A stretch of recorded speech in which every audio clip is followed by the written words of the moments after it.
আমার ছোট ছেলে আশরাফুল আলম জাহিদ ৩২ বছর ১৫ই জানুয়ারি রোজ বুধবার আনুমানিক দুপুর ৩টা ৩০ সময় কালীগঞ্জ তেলঘাট এলাকা থেকে দক্ষিণ কেরানীগঞ্জ থানা পুলিশ গ্রেফতার করে থানায় নিয়ে যায়।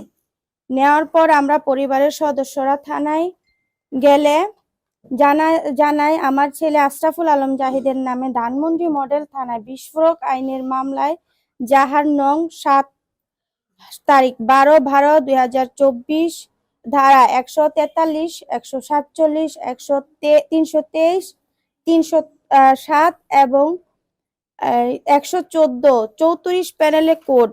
উক্ত মামলায় আমার ছেলে আশরাফুল আলম জাহিদকে এজাহারে ২৪ নং আসামি দেওয়া হয়, যাহাতে আমার ছেলেকে মহানগর দক্ষিণ যুবলীগের সদস্য সাবেক মেয়র তাপসের অস্ত্রধারী ক্যাডার উল্লেখ করা হয়।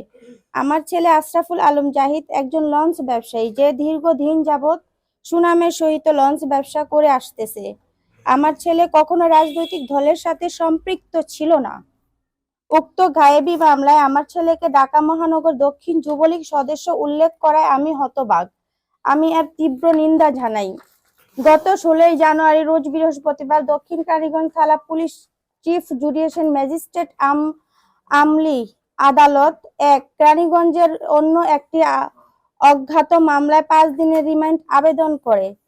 মামলা নং ৬ তারিখ ১৫/৮/২০২৪ বিস্ফোরণ আইনে উক্ত মামলায় এজাহারে আমার ছেলের নাম নাই।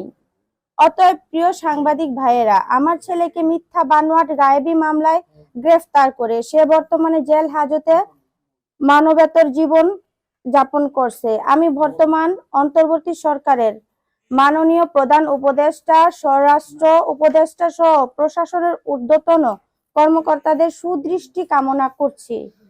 সেই সাথে আমার নিরপরাধ ছেলের অবিলম্বে নিঃশর্ত মুক্তি দাবি করছি। সেই সাথে সকল গায়েবী মিথ্যা মামলার প্রত্যাহারের জোর দাবি জানাচ্ছি। মামলাটা অজ্ঞাতনামা, আমরা জানি না, কোনো পরিচয় নেই যারা করছে।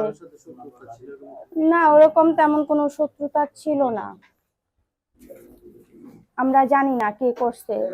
নাম পরিচয়হীন ছাড়া মামলাটা করা হয়েছে।